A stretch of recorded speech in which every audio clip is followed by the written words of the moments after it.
does my makeup crack, slide off, never last? This is the video for you.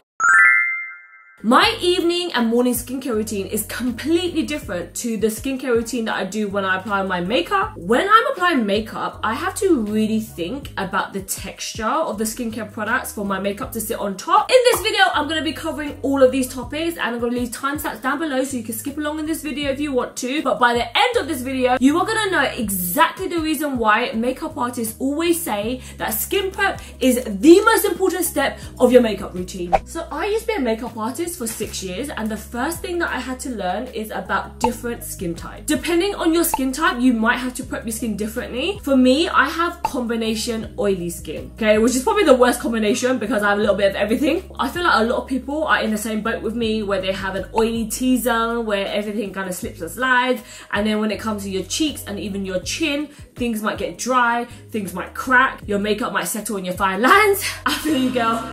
I'm right there with you. Everyone knows by now that oil breaks apart makeup. So if you do have oily skin and you use a product that is too heavy, too greasy, leaves too much of an oily residue, it will make your makeup break apart even more throughout the day, which, let's face it, no one wants. And if you have dry skin and you don't hydrate your skin enough, your foundation will just sit on top. It might crack, it might look cakey throughout the day, and let's face it, everyone's worst nightmare is having cakey makeup, which of course no one wants to look cakey. Because I do have oily and dry areas, I'm going to try to attack both to cover both parties. So grab a pen and paper. I'm going to teach you how to solve this math equation. Step 2 is you need to exfoliate. I feel like when it comes to exfoliation, there's either two camps. There's people that hardly ever exfoliate and they got dry, flaky skin. And then there's the other camp where they exfoliate way too much and then your skin gets really dry and flaky, which actually counteracts the idea of exfoliating. When I talk about exfoliation, the max amount of times that you should be exfoliating is once or maybe twice a week. I'm not saying to do this every single day. I normally like to do this in the evening, the night before, if I have a big event. Of course, you can do this in the morning, but you risk your skin being more sensitive. I do prefer to use any actives or anything that might irritate my skin the night before, so that I have the next 8 hours to prepare my skin and flood it with hydration.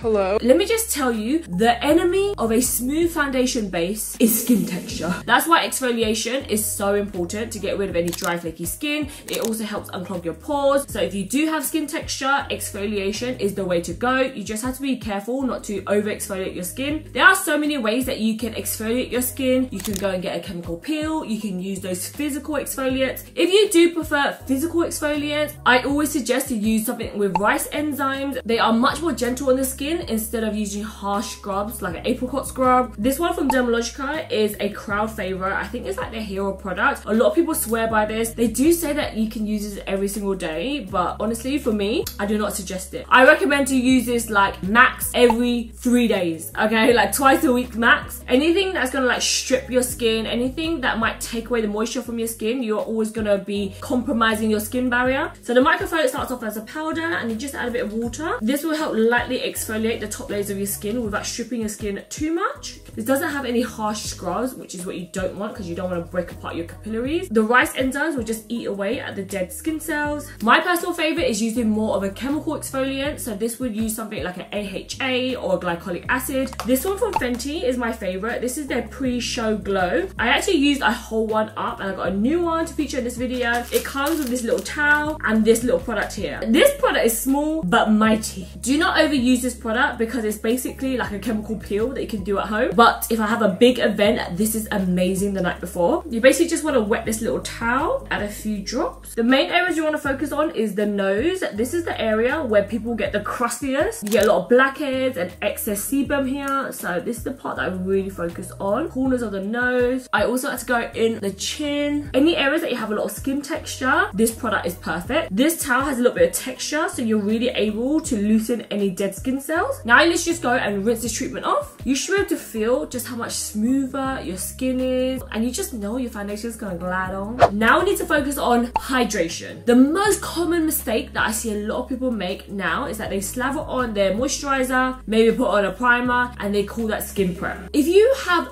any sort of dry, dehydrated skin, your foundation is just going to go into your skin. The most common mistake that I see people make is that they slather on their moisturizer and they think that their skin is hydrated enough. But has it ever happened to you where you apply your moisturizer and then go about your day and then half an hour later your skin feels tight and dry again? That is because your skin is dehydrated. It sucked up all of the moisture and it's crying out for more. You want to be able to layer up your skincare so that it feels lightweight on the skin, but your skin feels hydrated. So what I like to do is layer up with a hydrating toner. I know a lot of people skip their toning steps, but if you have seen my how to layer skincare correctly video, you will know the importance of a toner. This tier one is so nice because it instantly gives you hydration and it leaves your skin like a glass finish. I also love applying on Snail Mucin, especially when I'm doing my makeup. I feel like Snail Mucin is one of those products that just makes my skin look so hydrated, but it doesn't give that greasy feeling. Honestly, I've gone through so many bottles of this and it just leaves my skin looking like glass. Okay, the Snail Mucin and the toner is fully set in now, and you can see my skin just has this natural glow, and when I touch it, it actually doesn't even feel like I'm wearing anything on my skin. It doesn't feel greasy, but it just has that punch of hydration. Now, moving on to moisturizers. Moisturizers, it can go downhill from here if you do not use the right moisturizer for your skin. Finding the right moisturizer for your skin is crucial. I spoke about this topic in my how to layer your skincare correctly video. If you haven't watched that yet, go watch that video, because the order that you apply on your skincare can actually make or break whether your skincare even works or not. If you apply on the wrong moisturizer for your skin type, it can clog your pores, it can lead to more skin texture, and I don't really want that. Because I do have an oily T-zone, I like moisturizers that has more of a lightweight gel texture. This is a new one from CeraVe. This is the oil controlling moisturizing gel to cream formula. It's actually designed to rebalance oily skin. The texture of this is really nice. I actually really like a lot of CeraVe products. They're really nice and affordable. They're fragrance free. They're non-comedogenic. The formula of this is nice because it kind of starts off more like a cream, and then when you apply it, it feels more like a gel texture. You just have to be careful when you do have oily skin, because a lot of moisturizers can actually clog your pores and feel too greasy, and then your makeup might slip and slide. You can see how that just sunk into the skin, but when I touch it, it doesn't have that greasy finish. Now, when I was a makeup artist, this next step I'm about to show you was the most important step, and if I ever missed it, I would pay for it later on, and that is lip care. Okay, during my 20s, I was not the best at applying on lip balm. Okay, I had chronically dry lips, but I just didn't like the feeling of thick, heavy products on my lips. Now I feel like lip balms has come leaps and bounds. There's so many different textures out there.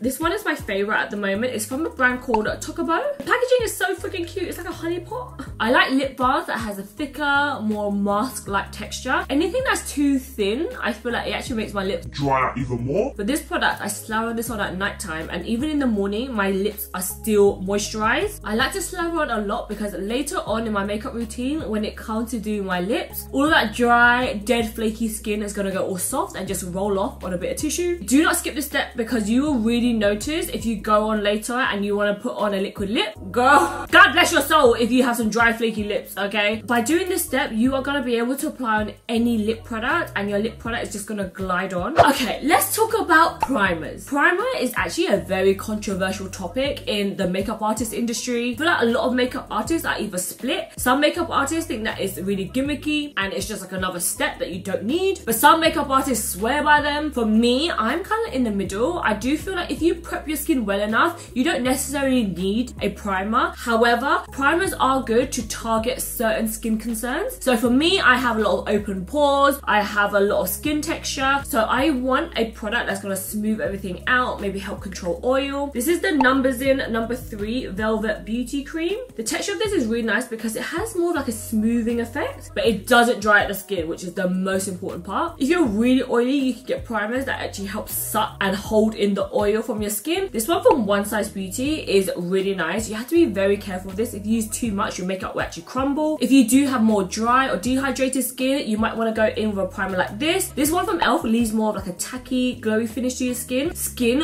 won't look dry throughout the day. It kind of helps grip on your primer. So depending on what my skin needs and what it feels like that day, if it has a bit more texture, then I go in with something that has a little bit more pore filling benefits. I kind of really like this matte primer from Benefit. This is really good, especially around my nose. It kind of helps fill out the pores and maintain the oils throughout the day. For any primers that are mattifying, I only ever apply it on my T-zone where I get shiny. And you can see instantly, it's kind of helped mattify it, but it doesn't make my overall skin look flat and matte. Okay, I just finished off the rest of my makeup and I wanted to apply on a full beat so that you guys can see that if you take the time to prep your skin properly, then your makeup will go on so smooth and actually last throughout the day. This is what my skin looks like up close. It doesn't look cakey. I am wearing a full beat. I've got foundation, concealer, bronzer, powder, baking. I've got the full works on, and hopefully you guys can see that it doesn't look cakey because we took the time to prep. All of that will actually make your makeup go on a lot better. Everything will go on a lot smoother and it will actually last a lot longer throughout the day. Your makeup will only turn out as good as your skin prep. If you did like this video and you're looking to apply some makeup on next, I have filmed a whole video of my everyday makeup routine,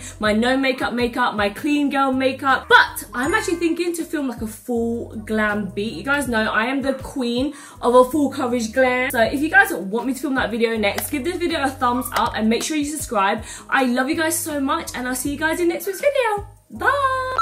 Oh, you're thirsty. I just popped a spot and now she's oozing.